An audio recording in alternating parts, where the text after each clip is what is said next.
Okay, this is one of the games that you can earn money in. Learn Icelandic and earn kroner. Vocabulary list, animals. Some of them are pretty easy, like bear, bjorn. Fish, fisker. I'm just gonna start it and hope for the best.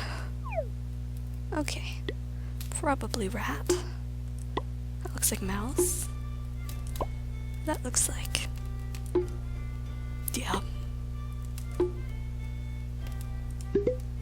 Yay! That looks like it says reindeer, so... these are pretty few, so like... horse, foal, gate, goat. And that's not even close to elephant, but it's the only thing left. Dang it. Well, I tried.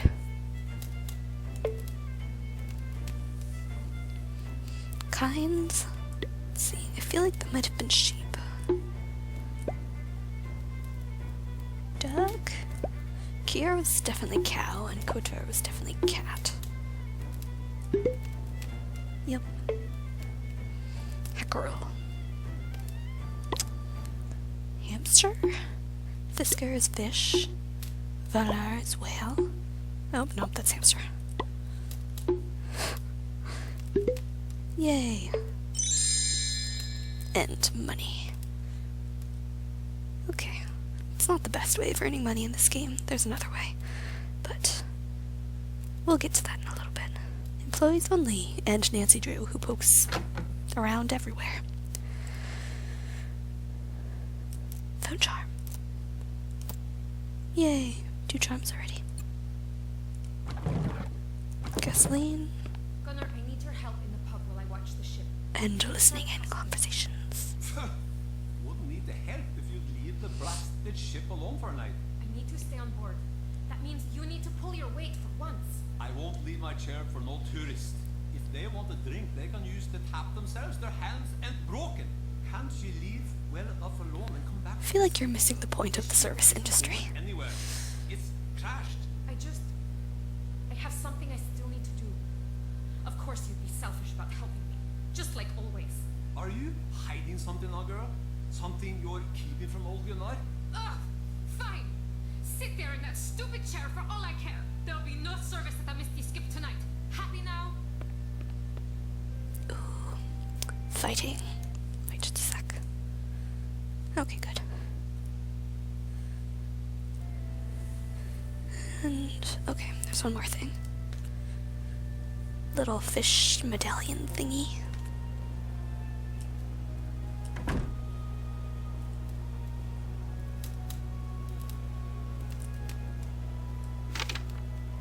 Gunnar, I'm going to be spending all of my time on the ship over the festival weekend. As a reminder, here are the rules in my absence. All mugs and dishes must be cleaned. Customers must be served promptly. Yes, even if they are tourists. No calling customers weak-spined ninny faces. No challenging customers to fights. Yes, this includes arm wrestling, as discussed. All fish must be cleaned at the cleaning station outside, not in the middle of the bar, and no bellowing. Thank you, Elizabeth. I feel like none of these things are going to happen. Nice try, Elizabeth. I'll leave that for a little bit later. Okay. Yeah? More conversation. Hey. Are you a sailor? 'Cause you look like one. Long ago. I gave up the sea for good, and I'll never sail again. You still look like a sailor to me. What does a sailor look like? It's a certain quality. I can't quite place it. It looks like that other guy from the Orca one. Danger on Deception Island. Exactly like that guy. Sweater, beard. A little bit different, but... Worn? Broken? Bitter? The sea chewed me up and spat me back out, and I lost everything in her waves. You are too delicate. I bet you'd not last 1 minute against some of the gales I've sailed. I'm finding that these days, I'm surprisingly hard to kill. Well, we'll see about that, detective, won't we? And that sounded like a threat. I hate the water. Hate the smell of it. The sound of it won't ever return. Apparently there's something about his fingers. So, about your fingers. My lucky tree? Is that what you call them? Sure is. It's a long story. Now, there I was, out in the pitch black of night, with no sign of shore and only my fishing spear. Then suddenly, I saw a shadow. It was a mighty squid, the greatest hunter of them all. Few men have lived to see it and tell the tale. So I pulled out my spear, just a little too fast, mind you. And that's how you lost your fingers? Of course not! I threw the spear right overboard and I hauled that fellow into my net. Took all my weight just to keep him from wriggling free, but his strength proved too much for me. He gnashed his giant beak and, well, I was done for. So the squid took your fingers? No! Right as I thought I was dead, a massive shark leapt out of the waves and ate the squid. A true fisherman's tale. Shark, a solid 6 meters long with 4 rows of teeth. He bit my arm and pulled me under as I gasped for my last breath. So it was a shark then? No! I managed to punch him in the nose. You ever fight a shark? You know how to punch him in the nose? He let me go, I swam like a merman and made it back to shore. 3 months later, I was in a wood shop accident. Lopped my fingers clean off. At least it makes for a great story. Great story. You should tell it at parties. Have you met Dagny? Who? She's the woman involved with the Hirlik High's restoration. Brown hair, about yay high. Ah, a tough little mink of a woman. Not bad in my book. Did you see her the day of the ship crash? Yeah, she was there, but I paid no attention to the mink. His nicknames are so weird. He has like weird animal nicknames for everyone. Mink is a type of, what is it? Orca? Whale? Something creature? You spend a lot of time in the pub, don't you? Why? What kind of a question is that? Am I a lonely little man sitting in the pub crying over a tiny plate of pretty biscuits thinking about all the women I've ever lost and writing it all down in some wimpy little notebook? No! Then I would be Magnus. Me. You talk about Magnus quite a lot. I roam the wilds and I keep my own company. I am a predator. Goodbye.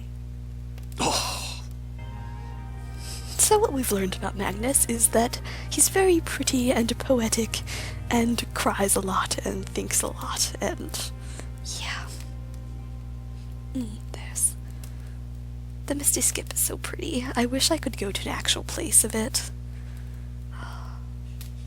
They need to start like a Nancy Drew theme park where you can go to recreations of all of the places and stuff. It would be so fun. A story about me? Written by Sunny June? Haven't seen him in a while. And a wild Sunny June reference appears.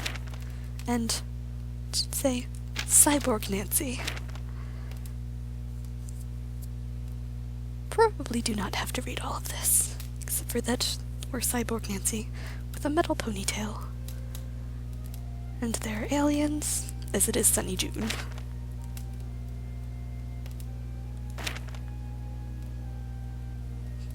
The official definition of an alien is a space person.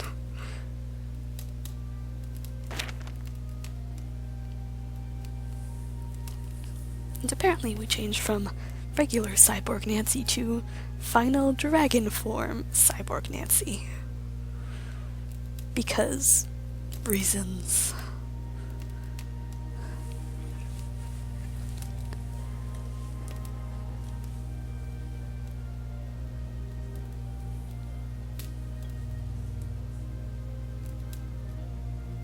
Oh. Sadly, we can't take that with us. It's just kind of wedged in the couch for, like, who knows when Sunny June went to Iceland. Okay. I don't think I have money enough for all 3 history stories. So I'll do that in a little bit once I've gotten some more money. And there's this section. This is so neat. I wish I could play these. Nancy, we've probably played at least half of these in different games.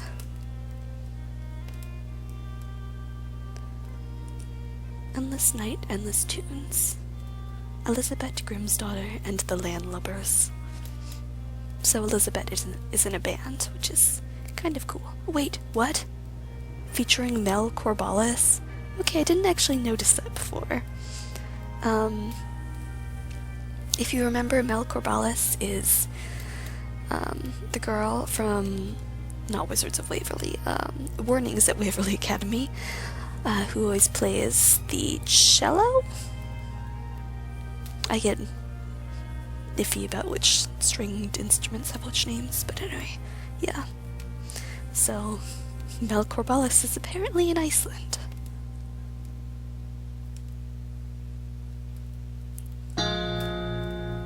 Such talent, such skill. Nope.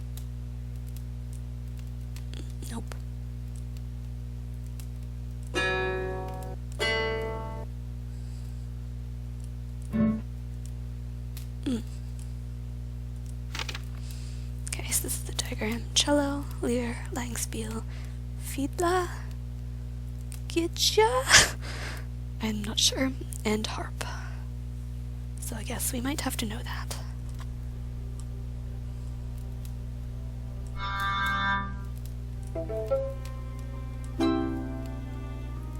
Okay. Further exploration. Wait. Did we fully explore this? Did that. Yes. Good job.